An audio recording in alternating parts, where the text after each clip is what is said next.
US സംസ്ഥാനമായ മേരിലാൻഡിലെ തുറമുഖമായ ബാൾട്ടിമോറിൽ ചരക്ക് കപ്പലിടിച്ച് 4 വരിപ്പാലം തകർന്ന സംഭവത്തിൽ കപ്പലിലെ ഇന്ത്യക്കാരെ അധിക്ഷേപിച്ച് US കാർട്ടൂൺ. US ആസ്ഥാനമായ ഫോക്സ്ഫോർഡ് കോമിക്സ് ആണ് ഇന്ത്യക്കാരെ അധിക്ഷേപിച്ച് കാർട്ടൂൺ പ്രസിദ്ധീകരിച്ചിരിക്കുന്നത്. കാർട്ടൂണിൽ ഇന്ത്യക്കാരെ വംശീയമായി അധിക്ഷേപിച്ചിരിക്കുന്നത് രൂക്ഷ വിമർശനത്തിനാണ് വഴിവെച്ചിരിക്കുന്നത്. കപ്പൽ പാലത്തിലിടിക്കുന്നതിന് തൊട്ടു മുൻപുള്ള ദൃശ്യങ്ങൾ എന്ന അടിക്കുറിപ്പോടെയാണ് കാർട്ടൂൺ പ്രസിദ്ധീകരിച്ചിട്ടുള്ളത്. കപ്പലിന്റെ കൺട്രോൾ റൂമിൽ അർദ്ധനഗ്നരായി ലങ്കോട്ടി ധരിച്ച് ഭയന്നു വിറച്ചു നിൽക്കുന്നതായാണ് കാർട്ടൂണിൽ ജീവനക്കാരെ ചിത്രീകരിച്ചിരിക്കുന്നത്. കപ്പലിനുള്ളിൽ ചെളിവെള്ളത്തിൽ ജീവനക്കാർ നിൽക്കുന്നതായാണ് കാർട്ടൂണിൽ കാണിക്കുന്നത്. 15 സെക്കൻഡ് നേരമുള്ള വീഡിയോയാണ് കാർട്ടൂൺ പ്രസിദ്ധീകരിച്ചിരിക്കുന്നത്. കപ്പൽ പാലത്തിന് നേർക്ക് നീങ്ങുമ്പോൾ ഇവർ പരസ്പരം അസഭ്യം പറയുന്നതും കാർട്ടൂണിലുണ്ട്.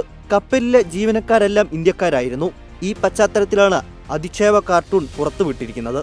ബുധനാഴ്ചയാണ് സിംഗപ്പൂർ പതാക വഹിച്ചിരുന്ന ദാലി എന്ന ചരക്ക് കപ്പലിടിച്ച് ഫ്രാൻസിസ് സ്കോട്ട് കീ പാലം തകർന്നത്. പാലക്കാട് സ്വദേശിയായ രാജേഷ് ഉണ്ണിയുടെ ഉടമസ്ഥയിലുള്ള കമ്പനിയാണ് കപ്പൽ ഓപ്പറേറ്റ് ചെയ്തിരുന്നത്. അപകട സമയം പാലത്തിൽ ഉണ്ടായിരുന്ന ഒട്ടേറെ വാഹനങ്ങൾ പുഴയിലേക്ക് വീണു. പാലത്തിൽ ഇടിക്കുന്നതിന് തൊട്ടു മുമ്പ് കപ്പലിൽ നിന്ന് അടിയന്തര ഫോൺ കോളുകളും ജീവനക്കാർ നടത്തിയിരുന്നു.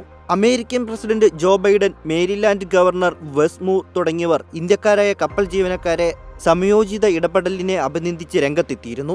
ഇതിന് പിന്നാലെയാണ് ഇന്ത്യക്കാരെ അധിക്ഷേപിച്ച് US കാർട്ടൂൺ പ്രസിദ്ധീകരിച്ചിരിക്കുന്നത്. 948 അടി നീളമുള്ള കപ്പൽ തുറമുഖത്തു നിന്ന് പുറപ്പെട്ട അരമണിക്കൂറിനുള്ളിലാണ് അപകടമുണ്ടായത്. മണിക്കൂറിൽ 15 കിലോമീറ്റർ വേഗത്തിലാണ് കപ്പൽ നീങ്ങിയിരുന്നത്. അപകടത്തിന്റെ യഥാർത്ഥ കാരണം കണ്ടെത്താനായി കപ്പലിലെ ബ്ലാക്ക് ബോക്സ് കണ്ടെത്തിയിട്ടുണ്ട്. അപകടത്തിൽ കാണാതായ 6 പേർ മരിച്ചതായി റിപ്പോർട്ട് വന്നിരുന്നു. ഇവർക്കായുള്ള തെരച്ചിൽ കോസ്റ്റ് ഗാർഡ് അവസാനിപ്പിച്ചിരുന്നു. പാലത്തിൽ അറ്റകുറ്റപ്പണികൾ നടത്തിയിരുന്നവരാണ് അപകടത്തിൽപ്പെട്ടത്.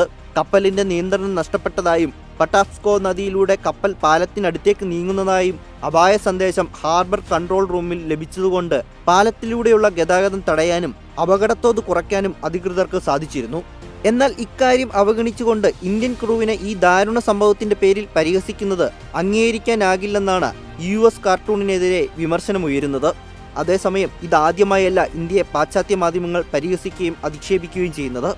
മംഗൾയാൻ ദൗത്യത്തിന്റെ വിജയത്തെ തുടർന്ന് 2014 ന്യൂയോർക്ക് ടൈംസിൽ പ്രസിദ്ധീകരിച്ച കാർട്ടൂണും ഇന്ത്യയുടെ ജനസംഖ്യാ വർധനവിനെ പരിഹസിച്ച് കഴിഞ്ഞ വർഷം ഒരു ജർമ്മൻ കാർട്ടൂണും പ്രസിദ്ധീകരിച്ചെന്നത് വിമർശനത്തിന് ഇടയാക്കിയിരുന്നു.